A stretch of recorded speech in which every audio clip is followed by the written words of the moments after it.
അപ്പോല്ലേ തൃശ്ശൂർ ഞാനിങ്ങ് എടുക്കുക. തൃശ്ശൂർ ഞാനിങ്ങ് എടുത്തു. Yes, super star Bharath Chandran Thrissur എടുത്തിരിക്കുകയാണ്.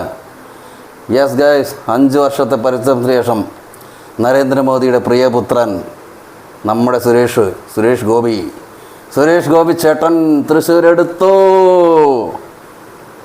കേരളത്തിലിപ്പോൾ 2 സീറ്റാണ് ഇപ്പോൾ എൻ ഡി എടുത്തിരിക്കുന്നത്, എന്ന് വെച്ചാൽ BJP.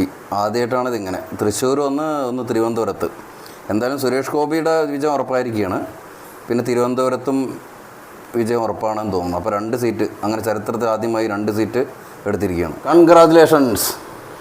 ഞാൻ ഡൽഹിയിലിരുന്നിട്ടാണ് ഇത് കാണുന്നത്. ഇവിടെ എല്ലാ മലയാളികൾക്കും ഭയങ്കര ആഘോഷമാണ്. കാരണം ഞാൻ വ്യക്തിപരമായിട്ട് സുരേഷ് ഗോപി ജയിക്കണമെന്ന് വിചാരിക്കുന്ന ഒരാളാണ്. കാരണം അദ്ദേഹത്തിൻ്റെ പാർട്ടി നോക്കിയിട്ടല്ല. ഇതിനി സുരേഷ് ഗോപി കമ്മ്യൂണിസ്റ്റിൽ നിൽക്കുകയാണെങ്കിലും കോൺഗ്രസ്സിലാണെച്ചാൽ ഞാൻ സുരേഷ് ഗോപിക്ക് വേണ്ടി തന്നെയാണ് അഭിപ്രായം പറയുള്ളൂ. കാരണം അദ്ദേഹം ഒരു നല്ലൊരു മനുഷ്യനാണ് എൻ്റെ അഭിപ്രായത്തിൽ. ഒരു സാധാരണ ഒരു മനുഷ്യ സ്നേഹിക്കുന്നു എന്ന് തന്നെ പറയാം. അല്ല പാർട്ടി നോക്കിയിട്ടല്ല, BJP ആണോ എന്നുള്ളതല്ല വിഷയം. സുരേഷ് ഗോപി അയച്ചുള്ള സന്തോഷം, അതാണ് എനിക്ക് സഹിക്കാൻ പറ്റാത്തത്. ഭയങ്കര സന്തോഷമായി. അതാണ് പറയുന്നത്. സുരേഷ് ഗോപി തൃശ്ശൂരിങ് എടുക്കുക എന്ന് പറഞ്ഞാൽ തൃശ്ശൂരെ എടുത്തു സുരേഷ് ഗോപി. ഇതിന് മീതെ എന്ത് വേണം?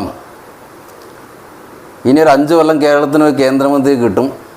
അത് കഴിഞ്ഞ് ഇനി 5 കൊല്ലത്തിൽ എന്തായാലും അദ്ദേഹം ചെയ്യുന്നതെന്ന് കണ്ടിട്ട് നമുക്ക് പറയാം. എന്തായാലും നരേന്ദ്രമോദിയുടെ പ്രിയപുത്രനാണ് ആൾ. കാരണം നരേന്ദ്രമോദിക്ക് പേഴ്സണലായി നോക്കുകയാണെങ്കിൽ സുരേഷ് ഗോപിനെ ഭയങ്കര ഇഷ്ടമാണ്. അത് നമ്മൾ കണ്ടതാണ്. അദ്ദേഹത്തിൻ്റെ മകളുടെ വിവാഹത്തിന് വന്നു. ഇല്ലെങ്കിൽ നിങ്ങൾ ശ്രദ്ധിച്ചിട്ടുണ്ട്, ആരും ഒരു പ്രൈം മിനിസ്റ്ററും പോയിട്ടില്ല ഇതുവരെ. ആരുടെയും അങ്ങനെ വിവാഹത്തിനൊന്നും പോയത് ഞാൻ കണ്ടിട്ടില്ല. ഇപ്പോൾ നോർത്ത് ഇന്ത്യയിലായാലും ശരി, എത്ര ആൾക്കാർ കിടക്കണോ, പണക്കാരും മറ്റേ സെലിബ്രിറ്റീസും. അംബാനിയുടെ മകളുടെ കല്യാണത്തിന് പോയിട്ടുണ്ട്, മകൻ്റെ കല്യാണത്തിന് പോയിട്ടുണ്ടോ? ഇല്ലെങ്കിൽ സൽമാൻ ഖാൻ, ഷാറൂഖ് ഖാൻ, അമീർ ഖാൻ, എവിടെയും പോയിട്ടില്ല. ഞാൻ അദ്ദേഹം കണ്ടിട്ടുള്ളത് സുരേഷ് ഗോപിയുടെ മകളുടെ കല്യാണത്തിന് വന്നിട്ട് ഗുരുവായൂർ വെച്ചിട്ടാണ് കണ്ടിട്ടുള്ളത്. അപ്പോൾ അതുകൊണ്ട് എനിക്ക് തോന്നുന്നു സുരേഷ് ഗോപിയുടെ അദ്ദേഹത്തിന് എന്തായാലും ഒരു സോഫ്റ്റ് കോർണർ ഉണ്ട്. എന്തായാലും സുരേഷ് ഗോപി ജയിച്ചു, അതിൻ്റെ സന്തോഷത്തിലാണ് എല്ലാവരും. ഭരത് ചന്ദ്രൻ IPS, സുരേഷ് ഗോപി കി ജയ്. യെസ്.